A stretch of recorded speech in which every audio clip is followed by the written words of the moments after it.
Thank you so much for joining us tonight for our October Parent Speaker Series event, Being Comfortable in the Uncomfortable, How to Talk to Your Kids About Tough Stuff. My name is Chrissy Jimbowski, and I'm the Prevention Program Coordinator at CTC, or Communities That Care of Greater Downingtown. And we're so excited to be able to offer this event and about more or less a monthly event for parents in the Downingtown community in partnership with the Downingtown Area School District. So just to go over some tech tonight, this is a webinar format, so we cannot see you or hear you. However, you can interact with us by submitting questions using at the bottom of your screen. You should see a chat function and a Q&A function to ask questions. So we'll be watching those as we go through tonight and having some time at the end for questions and answers. So please feel free as we go through the content to submit those there. With that, I'm going to pass it to Dr. Beth Ann Sinelli, our Executive Director, to say a few words. Thanks, Chrissy. Hi, I'm Beth Ann Sinelli, Executive Director of Communities That Care of Greater Downingtown, and I'm also a wellness consultant for the Downingtown Area School District. And I'd also like to welcome you to our parent program this evening. We're very excited that you're joining us for our October meeting. And I'd also like to now introduce to you my colleague and friend, Sarah Brooks. Beth Ann, my name is Sarah Brooks. I work with Student Assistance Services in the Downingtown Area School District, and also very closely with our wellness committees at the advisory level as well as at the building level. For those of you who've joined us for past presentations, I want to thank you for returning. You may have even heard Dr. Benjamin in the past, and we're excited to have her back. And for those of you, if this is your first time joining us, we're certainly appreciative of your time. I think it'll be a worthwhile conversation, and we hope you will join us for future events as well. Chrissy? Yep. Thanks, Sarah. So just a little bit of information about our speaker tonight. We're so happy to have Dr. Jennifer Benjamin here with us tonight. She actually joined the district a couple years ago, as well as last spring on our panel for our wellness reset in May. And so we're very excited she came back tonight to share with us. So Dr. Benjamin completed her doctoral degree in industrial and organizational psychology at Capella University, and she has a master's degree in counseling psychology from Immaculata University, and is also a licensed professional counselor. Currently, she works as the clinical fidelity specialist and trainer for the Philadelphia Child and Family Therapy Training Center. She has multiple training and clinical experience, expertise, and specialty certificates. And she formerly worked as an adjunct professor at Rosemont College and was also a clinical director of a large community mental health clinic. So Dr. Benjamin, thank you so much for being here. And I am going to pass it off to you to get started. All right, buckle up, everybody. You got a lot to cover. So I'm going to share my screen so we can get things rocking and rolling. So, this evening, everybody knows you've signed up for being comfortable with the uncomfortable and having conversations with our children. So the learning objectives that we have for this evening are, we want to be defining what's important about early and often versus hurry up and wait in conversations. We want to understand how to prepare for being uncomfortable in conversations, because, you know, being a parent, I feel like I have uncomfortable conversations every day. And we want to know what do we need to remember in order to have these uncomfortable conversations. So really, I want you guys to be able to leave here tonight with a checklist on what you need to be doing. All right. So classic statements, right? You can tell me anything, right? So we turn to our child and go, you know, you can tell me anything, right? Like, I love you, I'm here for you. And they go, yeah, I know I can, yeah. You know, and then people show up in my office and they say, I just don't understand why they won't talk to me. I told them they could tell me anything, and yet they're not. And so, you know, it's like, gosh, I wonder what's going on. And so what if I told you that they're not talking to you or telling you anything because of what you are doing or what you're not doing, right? It actually is a result of what is happening. The good part about this is that means that I can help you understand what you can change to try to get a different result. So that's the good news about why they're not telling you anything. So I want us to take a look at this meme. So here we have a child and a caregiver, and they're standing in this water, right? And the child's looking up at the caregiver saying it's deep. And the caregiver is saying, no, it's not deep, right? So I wonder, Chrissy, for example, when you see this meme, what does it lead you to think about, in terms of what's happening here in this picture? The kid is, if it's a child, kind of like looking to try to communicate their truth and what's happening to them, and kind of their parents like, no, you're fine, dismissive, kind of just like, it's okay, you're fine, it's all right. Right. So maybe the parent is trying to make it okay, right? Dismiss it, explain it away. Okay. Sarah, if you had to think about from the parent's perspective, right? Because she was saying, well, they see the kids distressed, right? What's another possible interpretation of this? I think it might also be, sometimes I think we as adults end up a little, I don't want to say disconnected, but I think sometimes we look at the problems that our kids report and we feel like because we've had our own experiences or we've been through some of our own stuff, we kind of, again, sort of minimize the situation or think it's going to be fine. It's not a big deal. Again, kind of dismissing, not really validating. I think the other piece that I look at in this picture is the kid appears to be essentially drowning and the adult is on ground, but there's a lot of space between the two of them. And I think trying to fill that space is always what I think is sometimes hard for us as adults to figure out, find our way through. The last time I did a training and I showed this meme, somebody said, I think the parent just wants the kid to stand up so they stop drowning. And I said, well, look at that beautiful assumption. You're assuming the kid's not even standing up, right? Yeah. So, but I think this is, part of what happens with parenting, that we assume what the child's saying, and at the same time, we get uncomfortable. We feel a physiological arousal, and ultimately, all humans, when we feel physical distress, our brain automatically says, make it stop. Now, sometimes our brain says, make it stop. And it's like, make it stop now, do whatever you have to do. And so our intensity is much larger. And sometimes our brain's like, oh, that's uncomfortable and awkward, make it stop. And we're like, no, it's not, And so we don't mean to snub or dismiss or not acknowledge. And we're a human and the kids are a human. And so when we feel distress, we have the power in the relationship to act in a way that guarantees us relief in the moment. Although it doesn't really get us closer to where we want to be in our parenting vision or in our relationship with our child.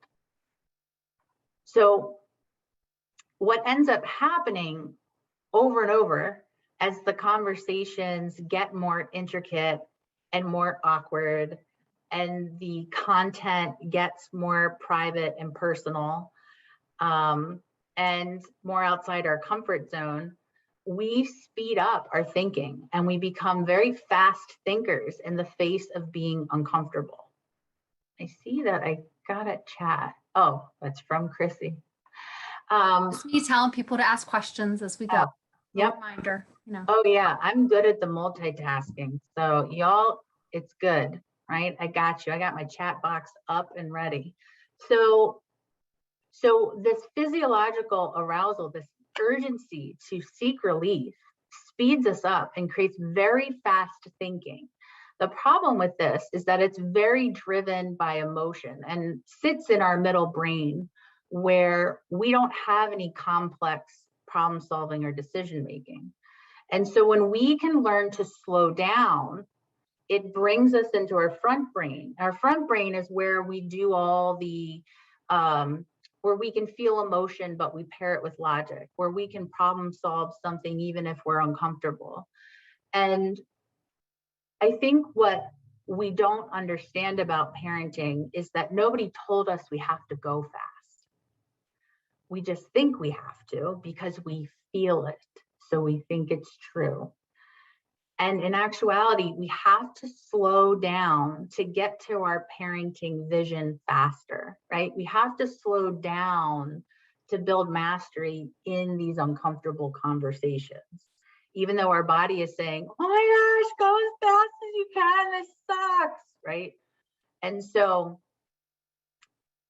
in order to do that, we have to really understand, well, what is the reason I'm going so fast? Where is this coming from? Because nobody in here, I mean, I bet $1, nobody in here is going, I don't, you know, I am a fast parent, right? Everybody's like, what do you mean parenting fast, talking fast conversations? Because we're not aware of it, because it's part of our history and our culture that we grow up in. So when we're growing up, our parents were turning to us, right? You know, oh, because everybody goes, when I was a kid, I would never talk to my parent that way, and blah blah blah blah, right? All this stuff. Well, right, we didn't talk to our parents that way, right? But we also then, what did we do? Well, we would stuff our anxiety, and if we were worried, we wouldn't bring it up because we knew the response we would get. And if we if we felt triggered or ashamed and we thought we knew what our parents were going to say habitually back to us, we wouldn't bring it up, right? I mean, we're in essence really talking about that they weren't having the uncomfortable conversations with us, and now we're repeating the same thing, right? But it's really because we're speeding up so fast that we can't slow down enough to have the conversations. So these rules develop across generations of how you have a conversation. Rules develop about how you have an emotion, or that you're allowed to have emotions. I mean, I could go on for an hour about that, right? Because nobody grew up in a family where, if you're the oldest sibling, you're not allowed to have emotions, or men can only feel this emotion and women have these emotions, or, depending on, who's in the house, what emotions you're allowed to have. I mean, these are real things. And what we lose track of is that they impact what we're doing when we're turning to our own children. Rules about how you manage a challenge, and rules about what do you do when things are uncomfortable. Right? What happens what do we do when we're uncomfortable? And ultimately, what we do is we engage our children in a very fast pattern. We speed up, so they speed up. And it forms this negative relationship pattern when things are uncomfortable. So over time, the more uncomfortable things are, the faster we move through, or the more we avoid things. So I know you're all wondering, you all want to know, how do we break the fast pattern? Because really, let's just take a moment here and let's make this valuable for everybody. Why is this valuable and useful? So what I'm saying to you is, if you're a human and if you're a caregiver and if you have emotions, which would be all the people signed up for this, then you have the potential, and you do fall into fast thinking. And when that happens, when you speed up, your child speeds up. That means that both of you are dysregulated. So if you can slow down, then they can slow down as well.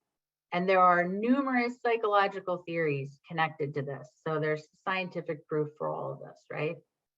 So why would we do things that are not scientific?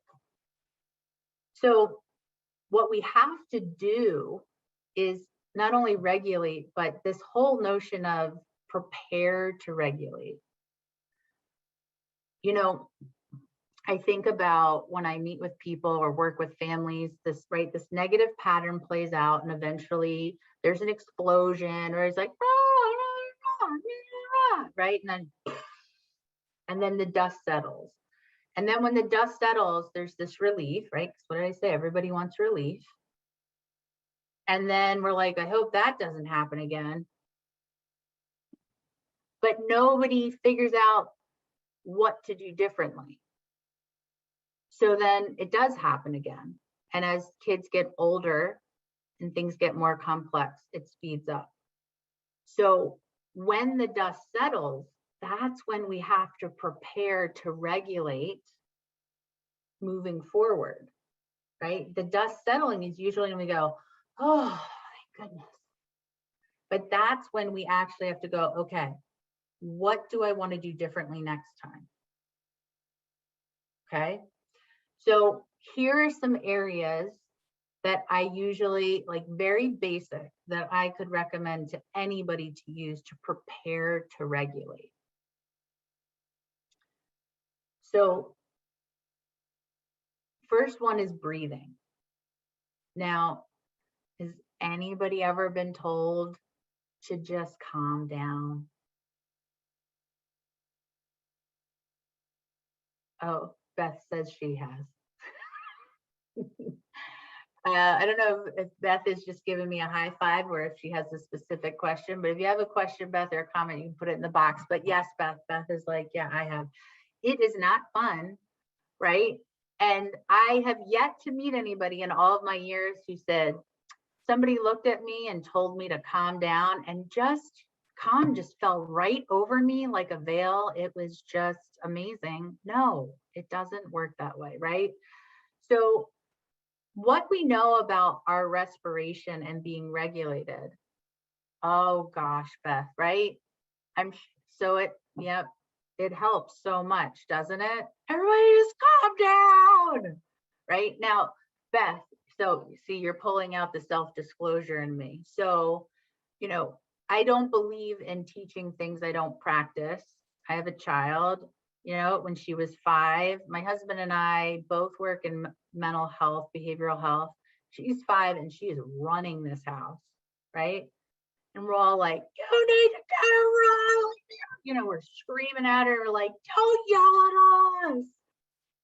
And I'm just like, we're looking at each other and we're like, this is totally out of control. What is going on, right? And there was this moment where I went to yell at her and she goes, Mommy, why are you going to yell at me if you're just going to say you're sorry later? And I was like, oops, maybe I should practice. But right. And from that moment on, I was like, I shall not be a hypocrite. I do not want to practice this stuff, not practice and tell other people to do it. Right. So the first thing I had to work on was my breathing, because part of being emotionally regulated is that your respiration is gentle, light, and even. Sounds simple enough, but here's the thing. Certain emotions will cause your respiration to change. So, for example, when we're angry, we'll have a really swift, deep inhale, right? We'll go, right? Because we're pulling air in, because anger gives us the urge to yell, scream, and fight. So when we're becoming a fast thinker and anger's coming, our respiration will get deeper and faster because it's preparing us to belt our words back at somebody.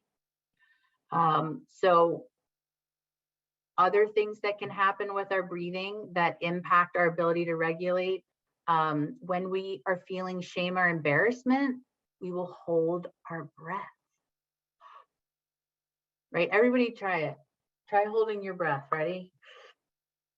and hold it, keep holding it, right? If you have to breathe by now, you can breathe, but hold it a little bit more. Okay, you can breathe now, right? Everybody, so, and it feels odd because you're not in the throes of being dysregulated, but when we're embarrassed and ashamed, we'll hold our breath. And then when it's time to talk, we go, and we let all this air out. And then our respiration is all over the place because then we have to get all caught back up again.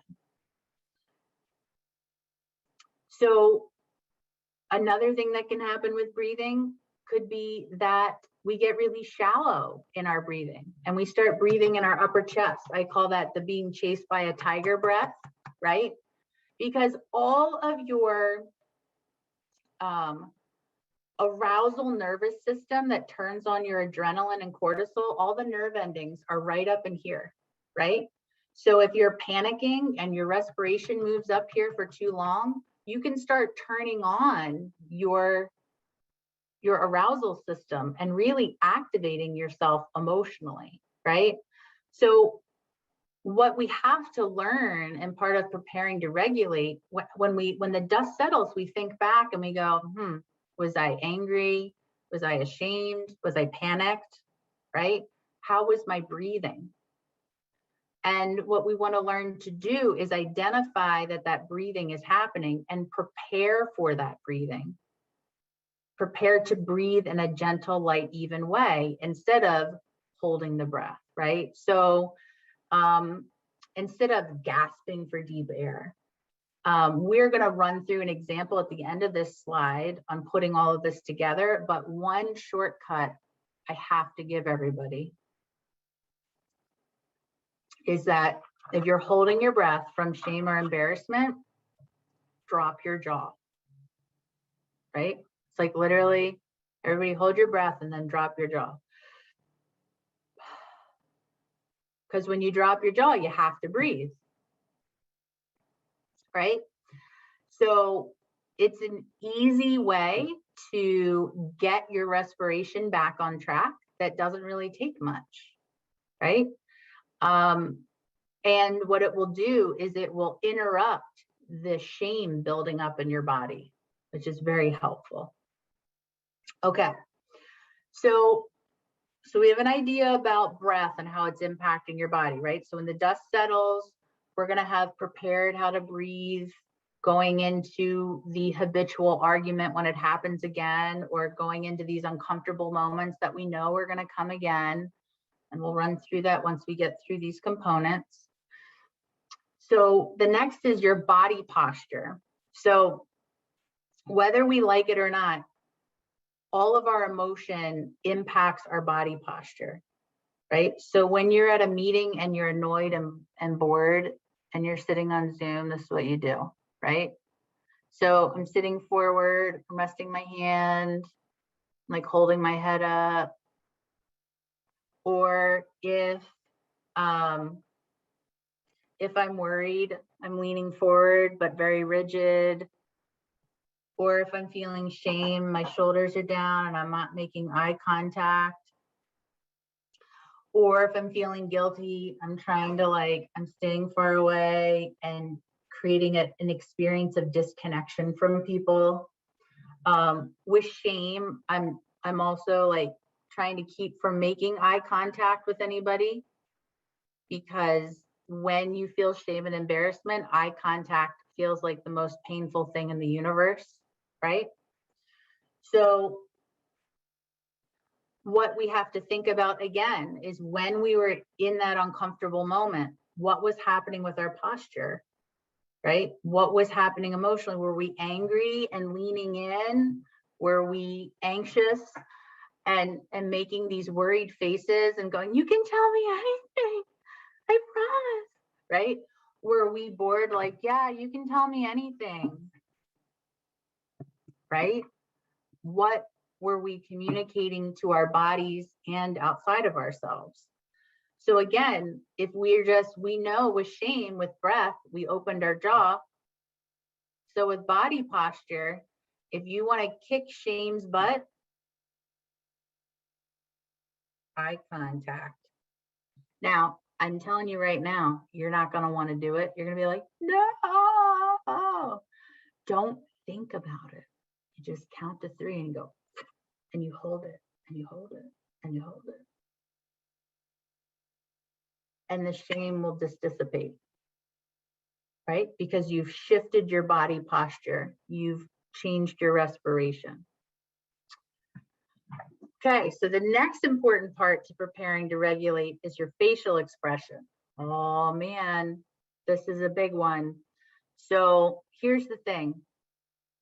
Affect regulation theory tells us that when your face moves a millimeter of movement, it's not very much, it changes the chemicals being released in your brain.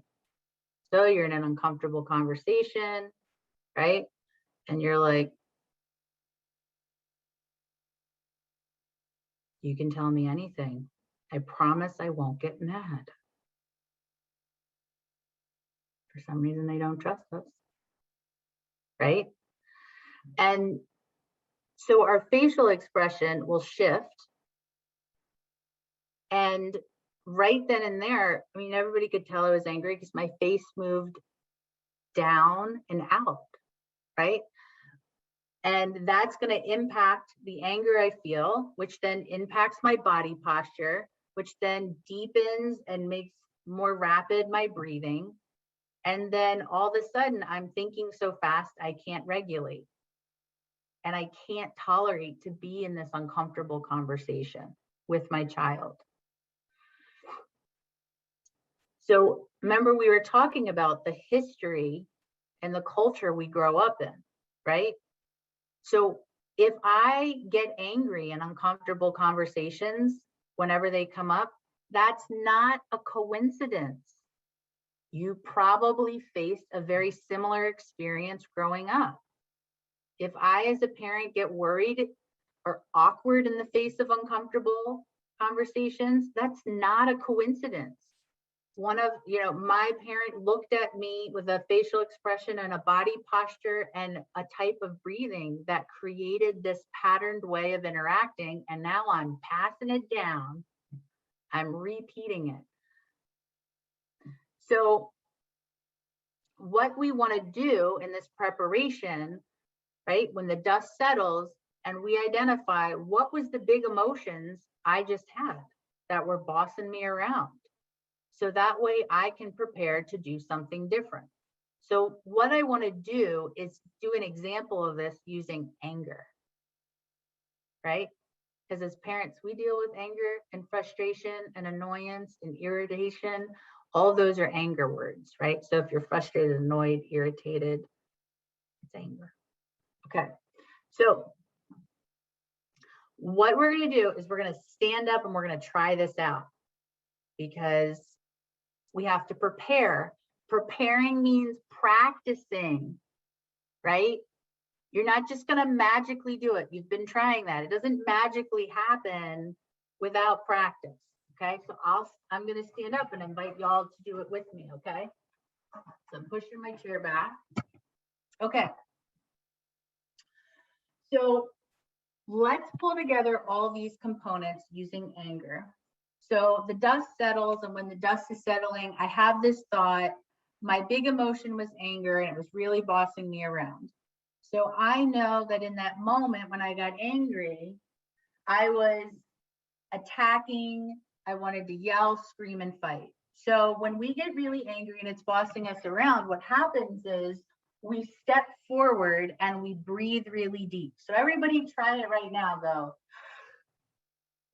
Right? Like you're about to like scream something back, right? Like, ah, right? Like, you see what I'm saying? When we get angry. Now, you're going to say, well, this is so unrealistic and silly. It doesn't make any sense. Well, of course you feel that way because you're not having big emotions right now, right? You're having fun adult time on a talk on a Monday night. So it's going to feel like you're going to think, well, this isn't real. It is real. This is what happens. You're just not in the mindset, okay?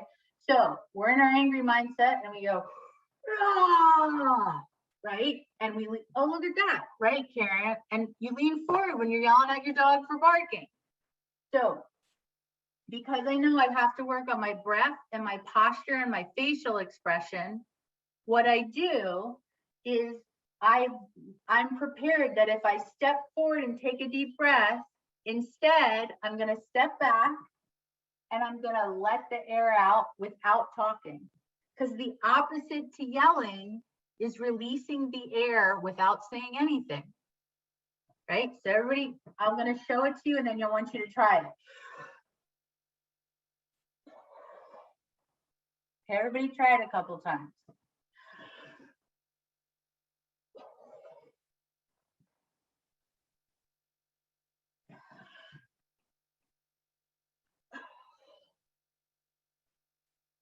All right. So you create the opposite opportunity by stepping back and releasing the air. So we've changed our posture and we've changed our breath. So the other part would be our facial expression. So a really great shortcut for facial expression would be that learning what it feels like to be in a neutral facial expression, right? So ready? I'm going to come closer. So here's subneutral. Here's neutral. And here's above neutral. Now, unfortunately, most people in our society sit subneutral. You ever feel like you're having a blah day? I don't know why my day's so blah. I just feel like it's very blah right now. That's because how we've literally been trained to sit like that. So what I encourage people to do when you step back and you exhale, because you're doing the opposite to the big emotion of anger, is that we just put on, I call it a half smile, right? You're just above neutral. So when your facial muscles get tired of holding that position, instead of sinking into the abyss and getting angry again, we get from above neutral to neutral. So, all right, everybody try it. Just go just above a neutral face, just ever so slightly.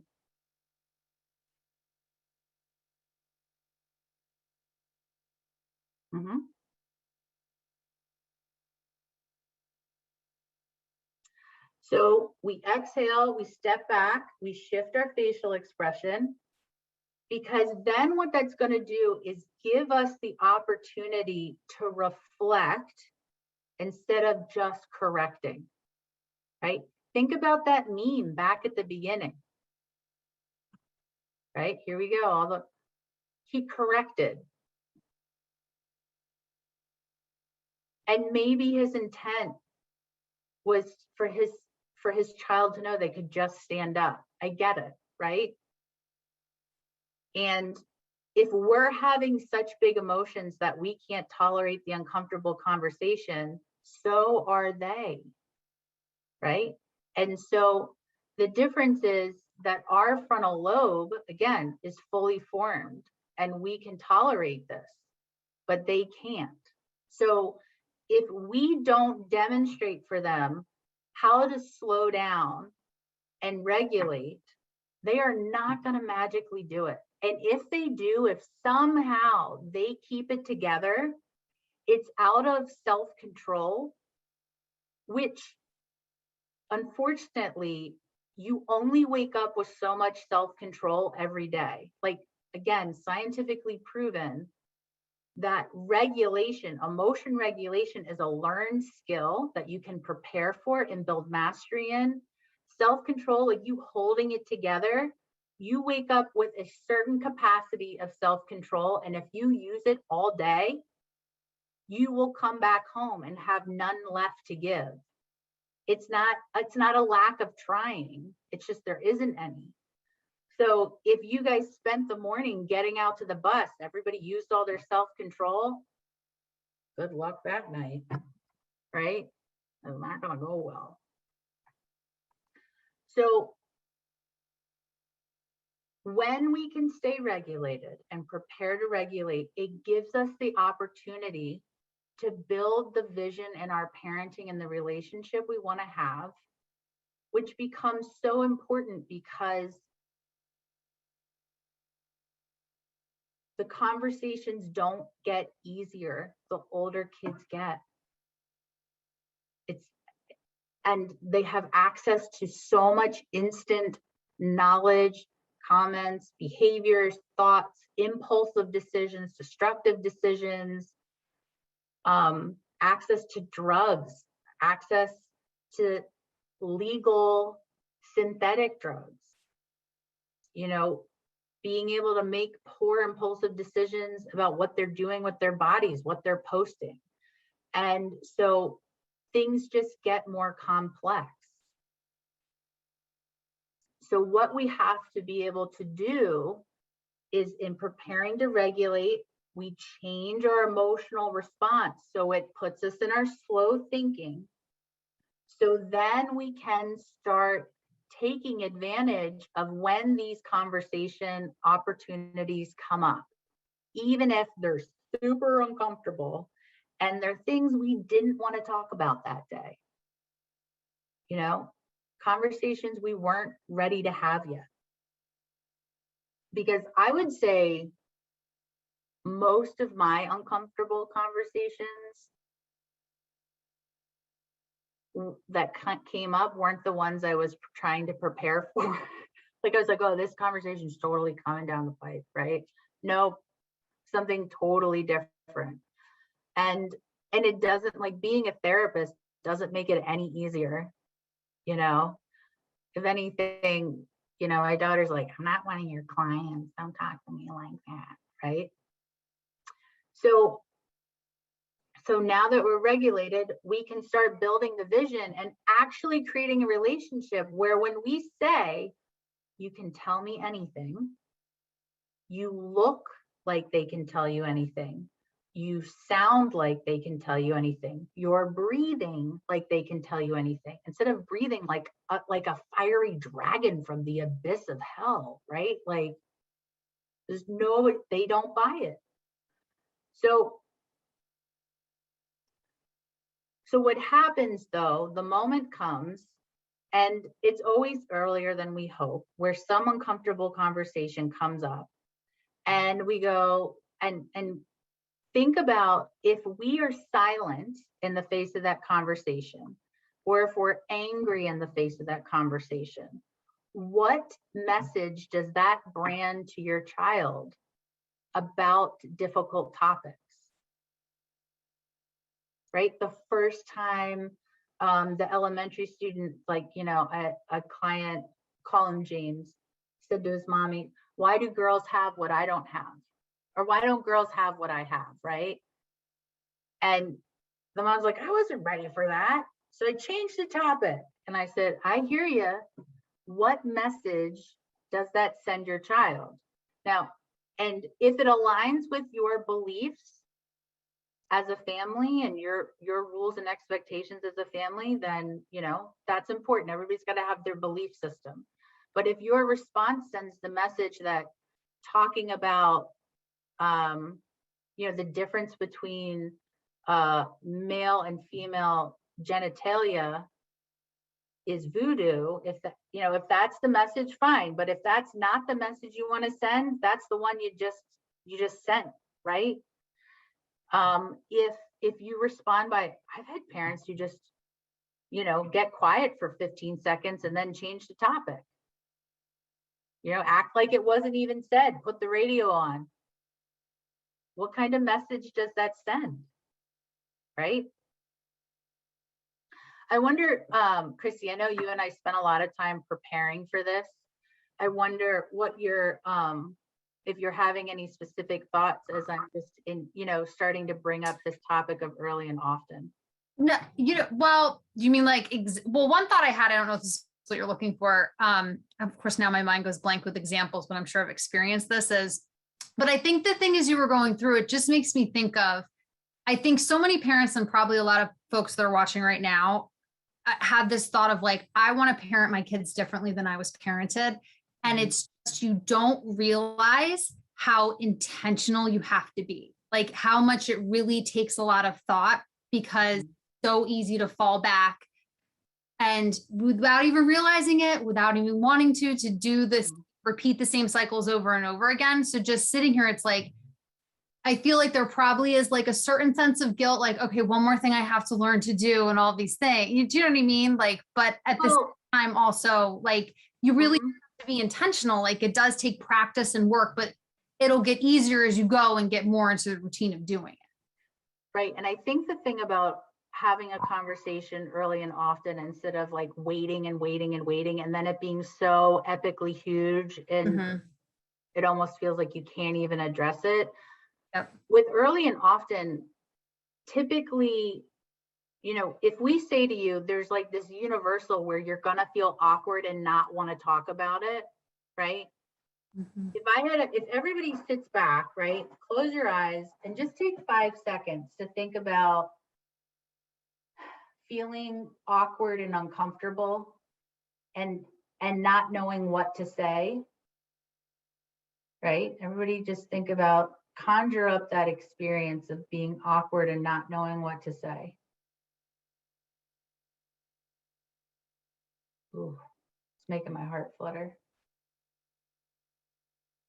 See, we've all had that at some point already.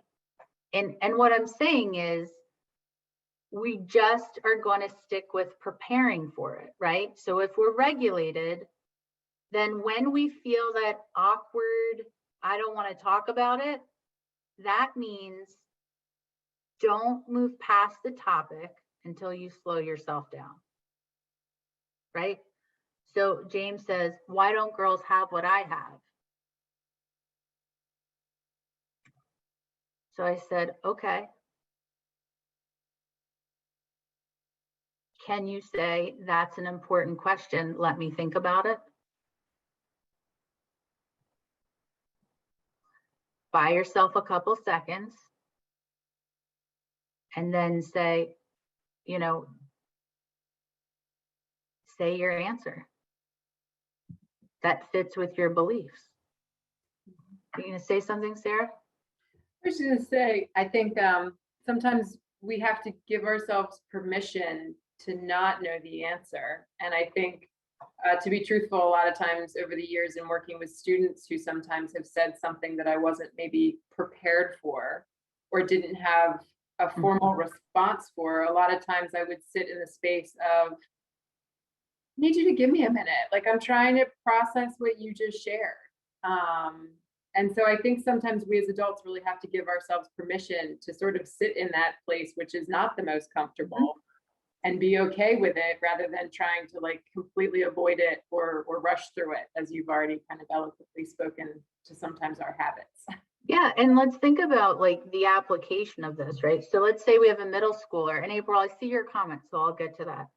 Let's say we have a middle schooler, right? And, you know, I've always had some, you know, parent comes in and goes like, you know, let's say the daughter's name is Molly, right? Or no, excuse me, let's say, yeah, Molly said like, you know, Sally's such a liar. She said she's smoking her mom's marijuana, right? And it's like,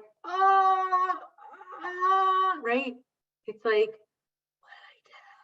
what is it? And it's like awkward. I don't know what to say. Then it's like, okay, gotta regulate. I gotta slow down. That's a really important comment. Even if it doesn't totally fit, it still slowed things down enough that you're not moving past it, right? And you can still address like, wow, do a lot of kids smoke do a lot of kids smoke their parents' marijuana? Is that what's happening right now in middle school? Is that what, you know, the word on the street is? Mom, you're so uncool. And nobody talks that way, right? But we're showing, and we're breathing, we're showing our body posture, our big emotions are in a place where the child believes we can talk about it. Again, I'm not saying that you should throw your beliefs and rules of your house out the window, but if they don't talk to you about it, they're going to Google it. They're going to get advice from TikTok. They're going to get advice from Tumblr or Snapchat, right? I mean, they're going to go find it if they can't talk about it with you. And you really have to decide, would I rather them sit in this awkwardness with me and us learn how to do this together, or just have them Google answers. Oh, that sounds terrifying, right? Let's see. I just want to get to these before they stack up. Okay. I feel like I yell at my kids every day. So I'm looking at April. Say more about what expectations I should have regarding what a 13-year-old boy's brain is capable of processing. Well, good old 13-year-old boys. So without totally knowing what you're talking about, I would say that there's, like, in terms of what you mean processing, I would say that there's a difference between somebody being unwilling and somebody being unable, right? So if somebody's unwilling, they're having big emotions. There's something happening for them. And typically with 13-year-old boys, I think a very under-addressed emotion is anxiety. In teenage boys, anxiety can come out as being very super quiet, or explosive anger, explosive irritability, and not being able to sleep well at night. So then they're sleeping in very extensively the next day because they can't get themselves to sleep. So I think that with, when we think about somebody being unwilling, is there a big emotion going on that's keeping them from being able to be in their front brain? Because teenagers spend a lot of time in their raw emotion in their middle brain, which is why they bring up these awkward, uncomfortable conversations, because they're ruminating about what's happening or hasn't happened during their day and who's doing what and what's the drama, right? Now, so that would be unwilling. Unable could be, depending on how they're, where they're at with their emotional development. What have with a 13-year-old boy, I would think about the other males in their life. How have they demonstrated what emotional processing looks like? How do they manage their emotions? Are they actually replicating what they see, even though a 13-year-old boy wouldn't know they're doing that, because they don't have the capacity to be that self-aware. They only have the capacity to want to rule the world, right? And be in charge. So I think when we're thinking about a 13-year-old boy, are the people around them, are the people who are modeling for them, demonstrating what we want the boy to be able to do? Because very often, an unruly teenage boy will be the scapegoat for other problems that are occurring in a family system. Let's see, Ashley. One of my mentors talked about matching the intensity without matching the emotion. For example, man, I can tell this is big. Yeah, so somebody brings up something, a conversation that's uncomfortable, maybe a high school kid says to you, why can't we be alone in the basement or my bedroom? Nothing's going to happen. I promise, right? And we just want to correct it and be like, no, I know what happens, right? But instead, what we want to do is slow down and write, wow, this is really important to you. You spent a lot of time thinking about it, because I hear you really trying to come up with a good argument for, to have this conversation with me. What's behind this? What's going on for you? And maybe it leads into a conversation about sex and petting and groping and making out, and maybe it doesn't this time. And you've left the door open for the conversation to continue, right? Instead of them getting false information or having that conversation somewhere else. Now, if you'd like them to have the conversation with Alexa and Google, I mean, that is an option in present day that can be set up, right? Let's see, Steve, we recently had a conversation with our grandson about Instagram-inspired school bathroom destruction. Oh man. Grandpa added a question about kids in the middle school vaping. 12-year-old grandson, nobody vapes in our school. Grandpa says people who develop a drug problem usually start in middle school. We set the stage for early and often. He will at some point say yes, a few kids vape. Exactly. That's exactly what we're talking about, right? So being regulated, slowing yourself down, and being able to lean into the conversation. You know, if they're talking about drugs or vaping, don't explain it away. Make a comment about it. Ask about it. See what gets put on the table. See how they respond. And often when you do this, as you continue to keep the conversation going, a kid will turn to you out of nowhere and say, yeah, I guess there are some people who vape. Yeah, you know, she's not the only one who says she's using her mom's marijuana. I feel like I'm the only one who doesn't smoke. Right? I mean, these things will come up. And again, when your kid goes, I feel like I'm the only one who doesn't smoke, you don't, it's like, oh God, what do I say to that? Oh my God, what do I do? Slow down. That's really important. I'm glad you're sharing that with me. Tell me more about it. Right? Sometimes it's not that complex. It's just that we think so fast, we can't get through it.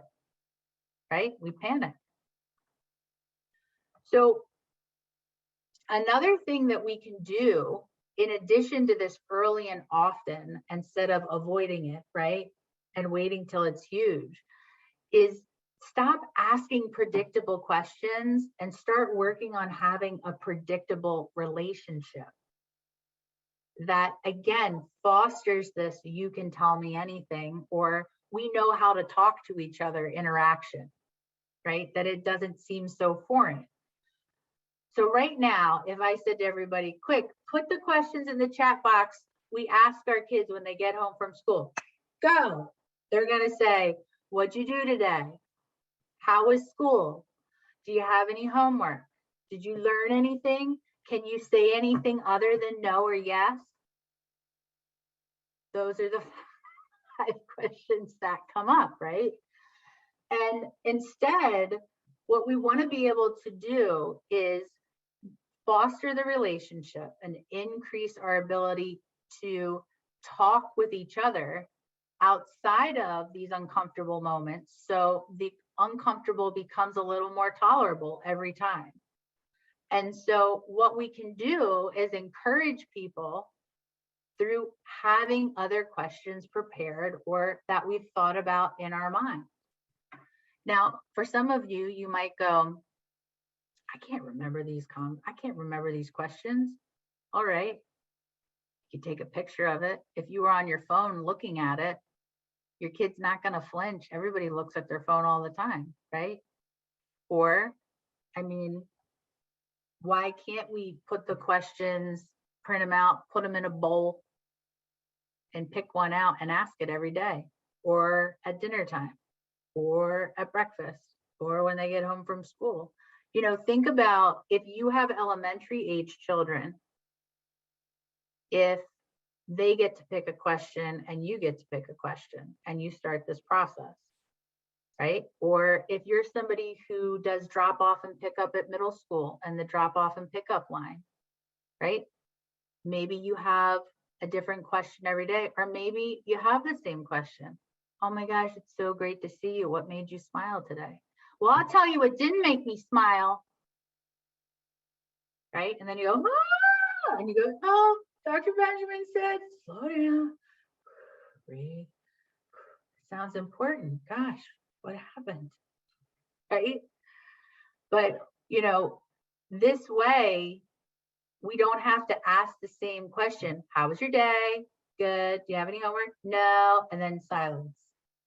Because it's not building a relationship, but we're just doing what we learned growing up. Right? So this way we learn how to listen when the other person's talking. And again, we keep building our relationship towards engaging with each other more often and more frequently, and tolerating a closeness with each other. All right. So having these uncomfortable conversations, building mastery in them, it's going to require you to slow your mind and body. So here's our checklist, right?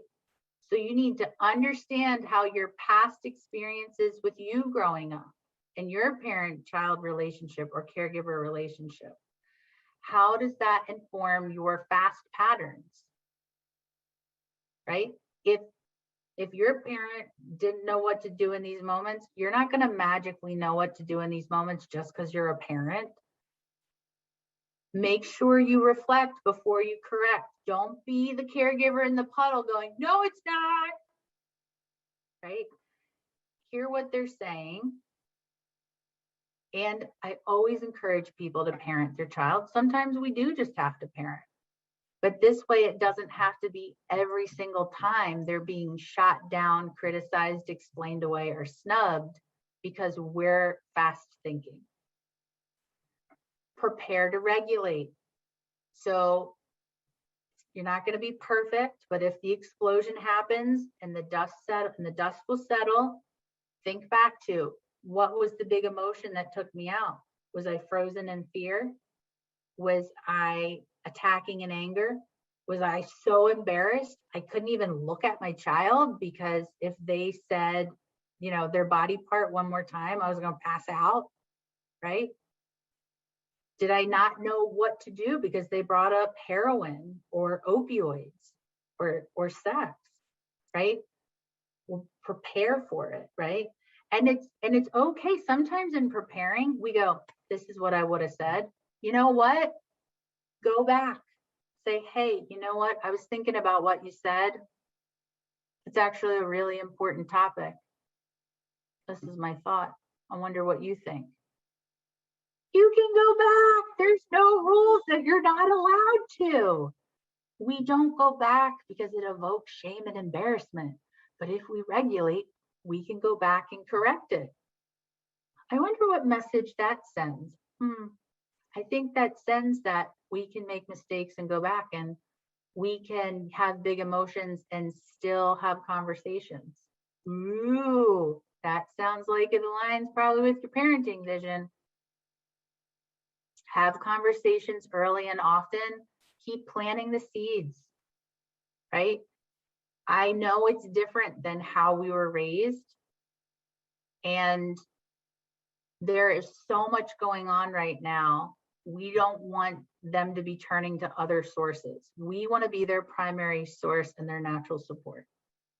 Have a predictable relationship, one that's available. Put your phone down. Ask them what made them smile that day. And ask specific in context, right? If you have a child who gets disorganized easily and often has big emotions, say, what did you like in math class today? Right? What did you eat at lunch? What happened in gym class? Give it specific context so that way they can search for some information for you. And finally, if you can't or don't change what you're doing, you will get the same response from them every time. And they will replicate the pattern of running away from uncomfortable conversations just like we do, because we're all humans. So if we don't, they won't. All right.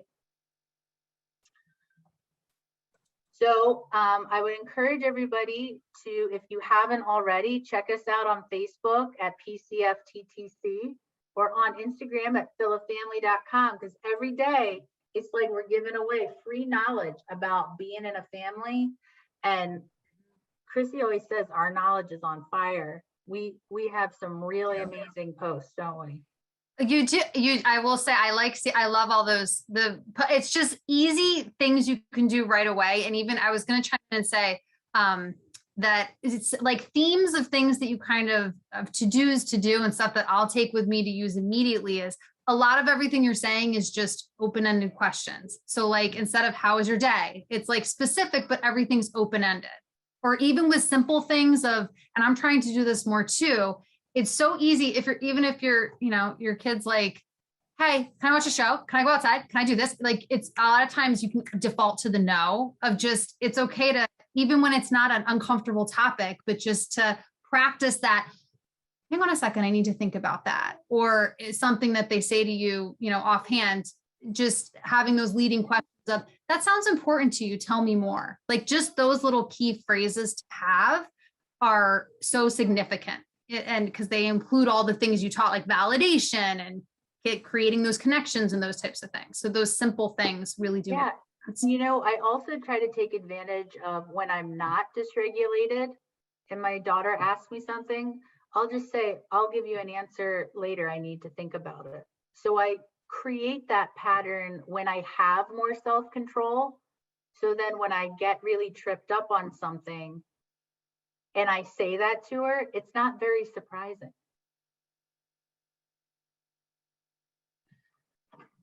So, okay. So I'm looking at, we don't have any questions and you were answering a lot of them actually, as we went through.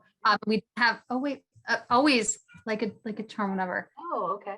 Just a thank you, just a shout out. You're welcome. Thank you. Oh yeah. Thanks for coming. Yeah.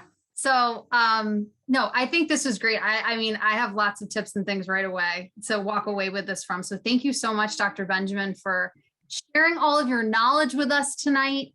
And I'm going to go ahead actually and pass it back to Dr. Sinelli to close us. I'm here. Hey, thank you, Dr. Benjamin. Thank you so much. And I'd like to thank everyone who joined us this evening for our program. I truly believe that you were able to gain a lot of helpful information. And I was sitting here as a parent now of a 27 and 24-year-old. And congratulating myself for some of the things I did correctly, but then also going, oh, can I just get that back again? And but I will say I have had my older children remember some of these more explosive moments and conversations that we've had, where we've sat down and sort of laughed about them now, and also they've apologized for perhaps what wasn't some of our best behavior during those conversations. So as adult children, it's very interesting to see their perspective on those times where I say, I didn't say that. I did not act like that. They're like, oh no, you really did, Mom. So I have to, and so it was extremely helpful, and I very much appreciate that. So thank you to Dr. Benjamin and all of you who joined us tonight. And please remember that this program is recorded.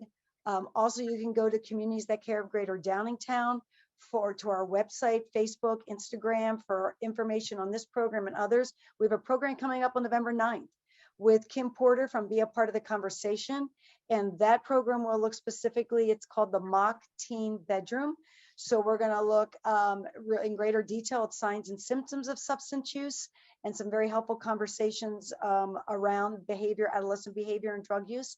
And then also we will be partnering with the school district in December. So that program will also be focusing on mental health and suicide prevention, and that will be on December 7th. So you will get flyers and information about that, and I hope you'll continue to support and join and share this with your family and friends in the community. So thank you to everyone. We'll see you hopefully in November.